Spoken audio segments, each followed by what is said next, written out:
Ang kasaysayan ay ilaw na gumagabay sa ating paglalakbay. Dala-dala natin ang mga alaala upang hindi na maligaw.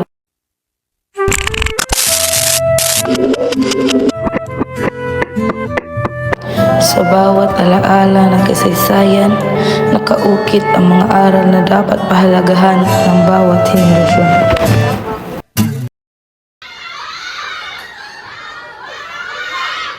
Ano nga ba ang kalagahan ng katipunan? Kasaysayan ng isang lihim na sa mga libro nakakantok! Dahil ikaw ay walang respeto at suplada, may ibibigay ako na takdang aralin sa iyo. Maghanap ka ng aklat na kasaysayan ng Pilipinas sa panahon ng 1898. Ipaliwanag mo ang kaugnayan nito sa noong unang panahon hanggang sa kasalukuyan. Kung hindi mo ito magawa, ipapatawad ko yung mga magulang mo for your disciplinary action. So interesting about kasaysayan ba? Kaya nga, kasaysayan, di ba, is from the past. Can everyone just move on with your life? Ay, excuse me, Kuya Man, do you have a book po about kasaysayan? That's so oldie na talaga. Oo, iya. Madami lumang libro dito sa paralan natin. Nakatambang ito lang sa pinakalumang storage room. Oh my gosh, thank you, Kuya. Thank you. Asan ba yun? Oh my gosh. Gosh, finally, I found a useful thing here. Mga aral lang kahapon. That's so lame. Wala bang mas catchy pa dyan?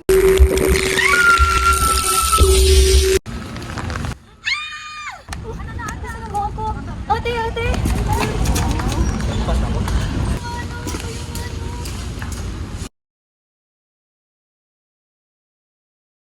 Tingnan mo nga yung dinadaanan mo. Hoy ate, bakit kita nahawakan? Akala ko ba wala akong mahawakan sa mundong to? Saan to? Kailan to? Bakit parang luma? Ang dami mong tanong. Ate, may nakakapasok na naman na galing sa hinaharap. Ano ba? Wala na yan magagawa sa plano na makalabas natin. Tulungan na lang natin. Sige nga, kasasamahin mo na lang siya atin para malaman niya paano mabuhay sa sitwasyon nito. Ate, napagpagyan pala dito sa libro? Anong taon? Anong pangalan mo? Ako nga pala si Anastasia. Oo, napadpad ako dito noong 2015 dahil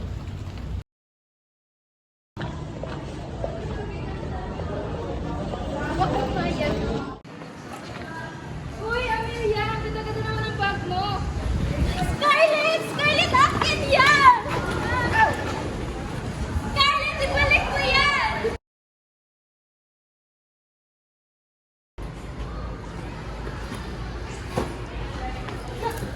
sus, puros mga notebook lang pala. Napakaiba ng sulat ng babaeng to. Che!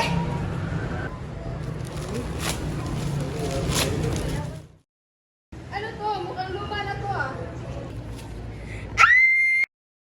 Huli ka pala. Tignan mo, nababaliw ka na dito. Hoy, may nagbago naman sa akin nung nakilala ko si Ligaya. Nagbago yung ugali ko, no?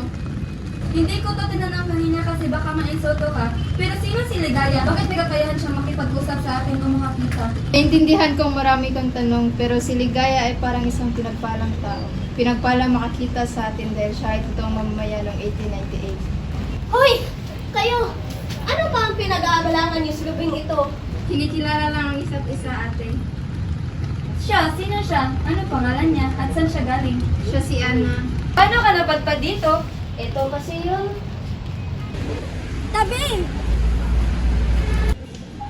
Isa pa to sa mga librong hindi ko pa nababasa? Imposible! Wala akong librong hindi kayang babasahin. Totoo nga matalino ka pero dapat hindi ka naging ignorante, ate. Aray! Hala, mga bini-bini, namamukhaan niyo bang librong ito? Oo! Ito yung dahilan bakit ako nandito! Yan nga yun! Hala! Ginoo! Ikaw yung kausap ko noon! Manang, huwag kang tumakbo! Sige, tumakbo ka! Masasaktan ka talaga!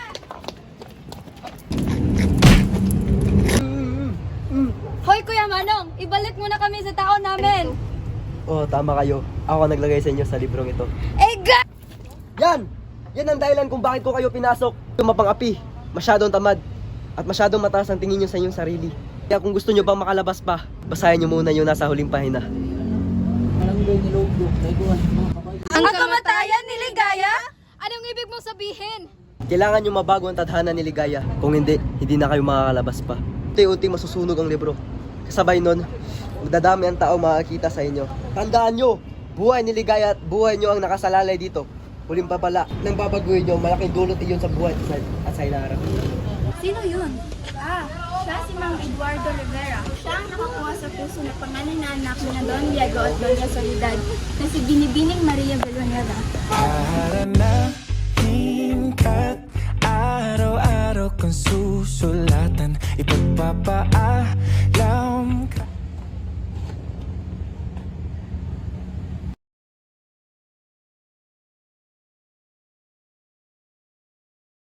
At dadalhin kita sa sayawan, huwag kang mag-ala. Hardinero Desvergonzado, kalakas mo loob na lilangin ang aking anak upang siya iyong magamit para ikay umunlad. Pwede noli permitere. Maria, suwayal kang bata ka. Sabi ko sa'yo, huwag ka mapakita sa lalaking yon. Kakasete nyo dahil may pagkakataon kayong makaranas ng ligaw. Sino ka? And what is your business with my daughter? Tita, dito. Yes nga po, naligaw ay anak. Isa namang hampas lupa ang kaibigan ng anak namin. Sino ka ba? Hindi kita gusto para sa anak ko. Kaya kunin mo itong basura mo at ipayas ka na. Nais ko malaman, Ligaya.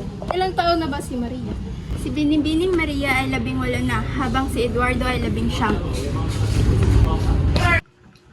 Oh, Scarlett, papahatid ba kita sa tatay mo? Wag na mga pupuntahan ko pa si Rai. Maliligaw mo ba yun? Ew, hindi no. Ayoko nga sa lalaking yun. Ang baduy. Nako, Scarlett talaga. Kapag nabubuhay lamang ang Lolo Eduardo at Lola Maria mo, nako talaga, alam mo naman sila lang ang nakakapagpatino sa buong angka natin. Ating mga ninuno. Binibini? Binibini, ano ang nangyari at ikay ng lamig? Sila yung aking mga ninuno. Seryoso ka ba sa iyong sinasaad? Maria Villanueva at Eduardo Rivera. Kaanak si Lola Angelito at si Lola Floresca. Ito'y ama ng aking ama, si Lolo Edgardo Rivera. At si Papa, Eric Rivera. At ako, Scarlett Rivera. Ngunit iyan ay imposible, Binibini, dahil ayaw ni Doña Soledad kay Ginoong Eduardo. Maniwala kayo sa akin. Isisilang si Lolo Angelito sa Agosto 29, 1899. Kailangan natin tulungan sila Lolo Eduardo at si Lola Maria. Kailangan nilang magkatuluyan. Ibang ka na ba? Sinabi nga ni Manong Kaloy na wala na tayong gagawin. Ngunit yung gagawin natin ay nangyari naman sa hinaharap. Kailangan lang natin masigurado na sila ay magkatuluyan. Scarlett naman! Sige na, ito na yung pakiusap ko sa inyo. O siya, sige. Gagawin natin yan. Ngunit, dapat tutulungan lang natin manaig ang kanilang pagmamahalan. Hindi ko man kayo maintindihan, mga Binibini. Ngunit ako'y handang tumulong. Maraming salamat sa inyo. Nakakapagod talaga sila, papa at mama. Bakit ba sila tumututo sa pagmamahalan namin ni Eduardo? Huwag mo na lang isipin yan, Binibining Maria. Gagawa ko ng paraan para sa inyong dalawa. Maraming salamat talaga, Ligaya! Paro-paro,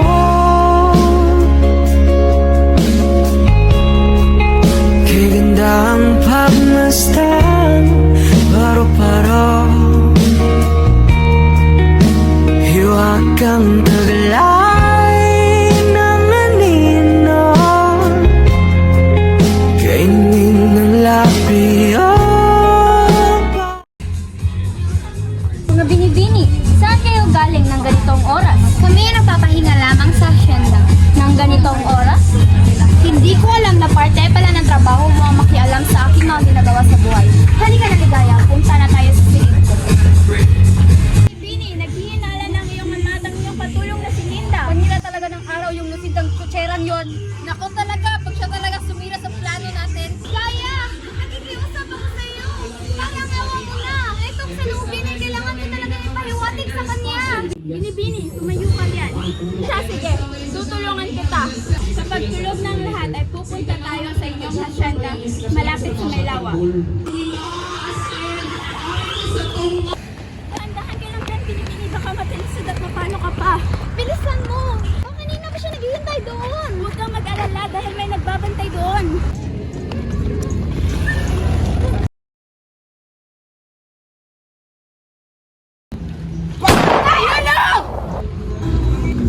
Huliin ang dalawang lang iyan. Tinatanggal nilang dugutin ang aking anak. Hindi!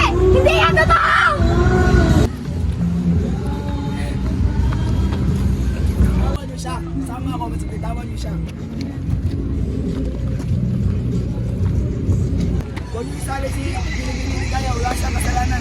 Don Diego, si Ligaya po ang tumulong kay Eduardo sa lihim na pagkikita nila ni Maria.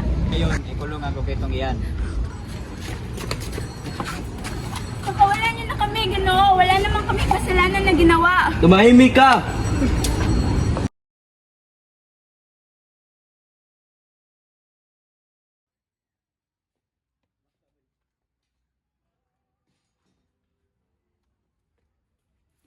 Papa! Por favor! Pakawalan mo na ang aking nobyo! Una gran vergüenza, ano ang iyong naisip para ikay magpaalipusta sa batang iyon? Papa! Patawarin mo ako! Ngunit minamahal ko talaga si Eduardo! Nginteras ng loob mo sumagot sa iyong ama.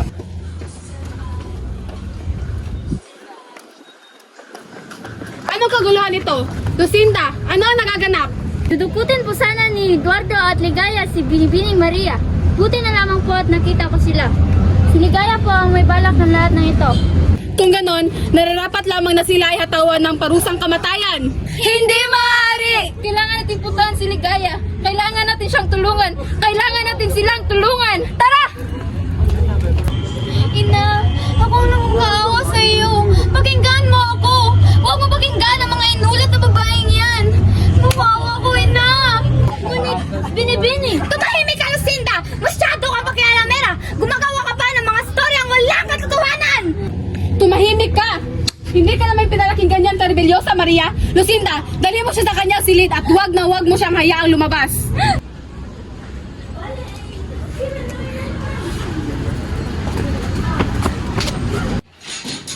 Ligaya, ayos ka lang. Sinagtan ka ba nila? Kumusta ka? Mga Binibini. Ayos lang ako. Dahil sa aking takot sa hinaharap, ikay nahihirapan. Huwag kang mag-alala. Hindi nga naman ito ginusto. Hindi ni Ligaya. Sino yung mga babae mong kasama? Ba't ganyan nilang kasuotan? Paano sila nakapasok dito? Nakikita mo kami? Bini, ikaw ba'y nagbibiro? Malamang nakikita kita. Ang libro!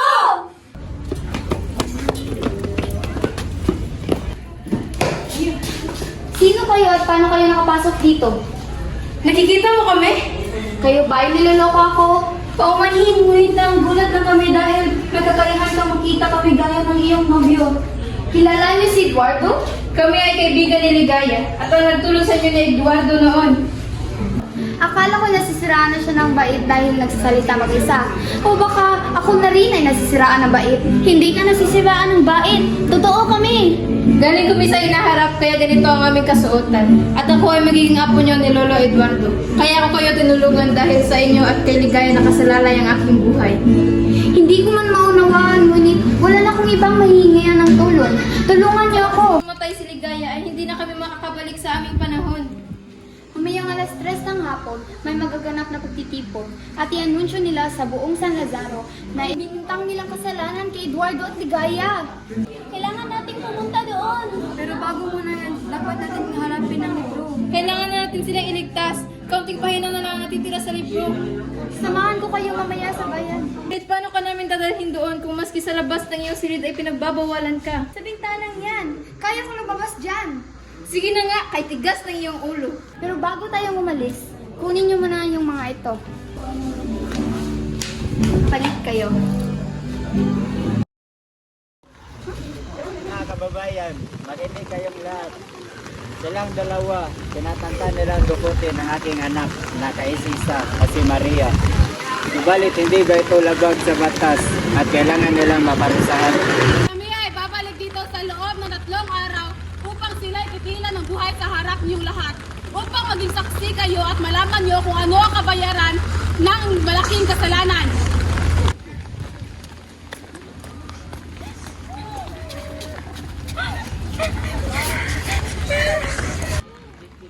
Saan kayo pupunta?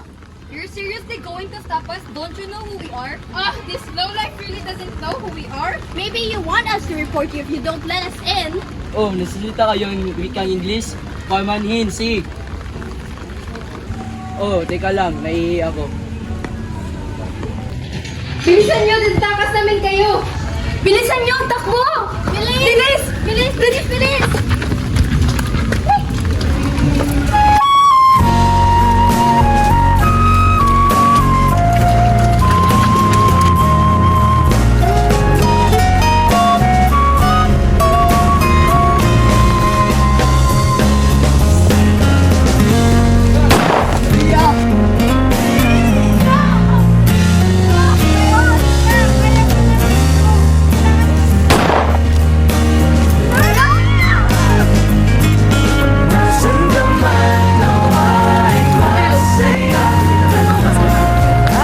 Makas na kayo!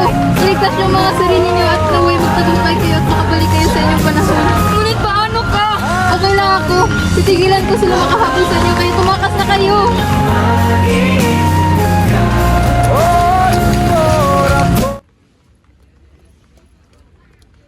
Balik ka bumalik, tumakas ka na. Wala nang saysay dahil hahabulin din nila kami. Mas lalo pang mahirapan si Ligayang tumakas. Huli kayo! Ha! Akala nyo matatakasan nyo ako? Nagkakamali kayo. Halugugin ang bawat sulok ng lugar na ito. Ako lang! Ako lang napatakan ng kanila! Ako lang! Isinusumpa ko! Darating ang tamang oras sa pagbabayaran niyo ang inyong mga kasalanan! Manahimik ka! Masyado kang maingay. Ligpit ang bagay na yan. Crisinta! Tulungan mo yung kapatid ng Siligaya! Sige na, bilisan at gawin niyo na ang kailangan niyong gawin. Ako nang bahala kay ate. Sige na, ako nang balas lang ng dalawa. Maraming salamat sa iyong ginawang pagtulong kay ate. Tinatanaw namin ito bilang malaking utang na loob. Walang anuman basta talagaan niyo ng maigi si Ligaya.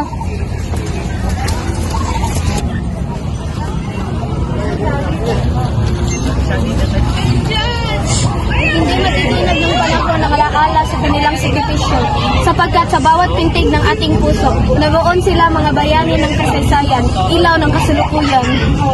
Hanggang sa muli aking minamahal na kaibigan,